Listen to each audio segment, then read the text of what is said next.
At one point or another, we all had our first trip to a national park. And likely, it's one of your favorite memories of being in one. Yet, for one reason or another, that's a memory that might never have the chance to be made for too many kids, even with 3 national parks right in our backyard. One of our major goals this year is bridging the gap between children and parks at each of our local treasures, starting with a little hike out on the peninsula. All you guys like lying on the log and putting your head over and the wave just comes. So my name's Dean Butterworth and I'm the Outreach and Education Specialist at Olympic National Park. I take all of the amazing stories about Olympic National Park and I bring them to students and communities that don't have the opportunity to visit. And then I try to inspire them to want to come and see the place for themselves. His idea has turned into one of the most incredible programs we have at the club. My name's Dave Miller. I'm the unit director at the SQUIM Boys and Girls Club. We started Adventures in Your Big Backyard because I saw a need to help local youth get out into their national park. For junior rangers, I was like, I didn't really like leaving my house. I'm afraid of heights, but it's fun just like looking over the ledge, looking at the mountains. We reach around 50 kids a summer, but they are going to the park once a week for 8 weeks. And they're having a different experience in the park with the same rangers over and over again. And so the relationships that exist between the kids and the rangers, and then the relationships that they develop with their national park are really quite amazing. The one thing I've noticed that since we started it, that the kids now are begging to do it. So it tells me that they're really interested in getting out into the parks. And they're learning things. They're more excited about getting out and learning. They know that there's things out there that they'll never get to see in a classroom. Canoeing, it's like you're actually doing something. Like you can feel something. Like say you're canoeing, you can actually touch the water. Where if you're watching a TV, you can't touch anything. I think the most enjoyable thing is to be able to watch the kids and see it through their eyes. I get to go out with these wonderful children who've never been out there, and it gives me hope and faith for the future because these kids are the future. But some folks are more into the wildlife, and if they can't make it to the park, North Cascades is trying to come to them.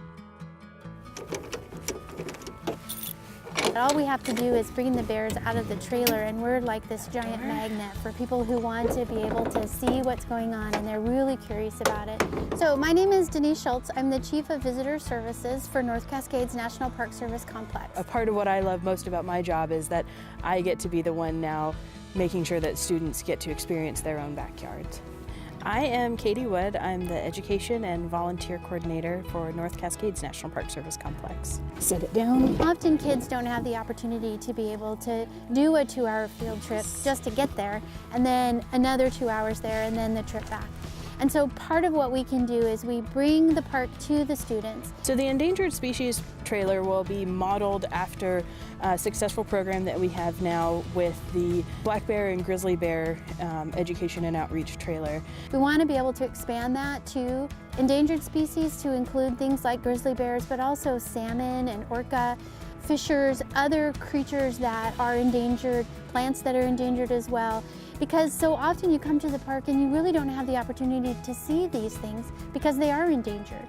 And so being able to have them physically represented gives kids and grown-ups the opportunity to be able to see them up close, to be able to feel their fur, to understand their tracks, to see their skulls, that sort of thing. And it really helps them connect with something that otherwise might be sort of, I don't know, in your imagination. We can help to ensure that these animals can continue to live on and that people care about them, that people want to protect them by introducing them to them in the first place. We got the bears out, we had the table out, and a little girl who was 4 was very intrigued and was very curious, and so she somewhat drugged her mother over to be able to see what was going on. And once she realized that she could touch things, she just absolutely lit up. And she wanted to be able to touch all the fur and to pet things and to understand things. And it was just a great opportunity to be able to share that with her. And without those props, without that trailer, that little girl would not have had that experience. Being around kids brings out one inside all of us. And at Mount Rainier, rangers harness that to show how a cold and snowy wilderness is a place that belongs to them. The kids make my job, the students. They are by far the favorite thing. I have been fortunate to have spent almost 3 years working at Mount Rainier in the education program here and seeing a lot of kids coming into the park. Many of them coming into the park for the very first time, which is pretty incredible considering that we work with a lot of South Puget Sound schools that are not far, and these kids can see the mountain from their schools but have not necessarily had the opportunity to come here. Seeing the mountain and being on the mountain are two totally different experiences, and it has so much more meaning and power when you can be at a place and experience it. And then every time you see the mountain, whether it's you're waiting at the bus or you're walking to school or you're outside in the field, you have that piece of that field trip with you and that memory of being on the snow, of being at Paradise, whether it was a bluebird day or a really cold and windy day. It's something that these students will have with them forever. Our programs are hiking based, they're outside, and they kind of embrace the snow. So we have students that are learning about the powerful forces of the mountain's geology and the weather and the glaciers and how these forces impact us. We work really hard to have small, intimate experiences for these kids, which is something I think that is really special about our programs here, and realizing that they are leaders. And that they have qualities that maybe that they didn't realize that they had. And I think that's one of the things that's really special about Mount Rainier and our public lands is these are places where we find ourselves and we learn about ourselves. Some of those moments are pretty special. I mean, a lot of people who work for the National Park Service will say, oh, I have the best job, I get to do this, or oh, I have the best job, I get to do whatever, but they are wrong. It's the education rangers that really have the best job in the National Park Service. In every park, a kid. In every kid, a memory.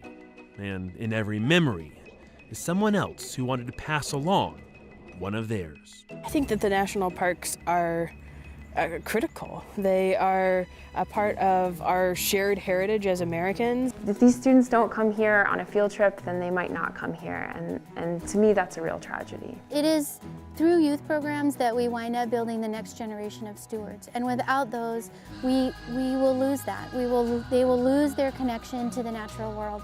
And so being able to have youth programs, whether it's in the park or whether it's in the school, is really the thing that's going to connect this generation. I'm a firm believer that anybody who spends time in their national parks are going to love them. So that's part of just sort of getting them there, and then the park takes care of it. Our programs are only made possible through funds from foundations, through partners, and including with Washington's National Park Fund. So without the support from the Washington's National Park Fund, we wouldn't be able to offer the program. It's more than the amazing wilderness resources that we have to offer in our public lands. It goes beyond that into the stories that we want to continue telling for future generations. There's way more experience than it would be if you were watching TV. So I just like this a lot better than watching TV.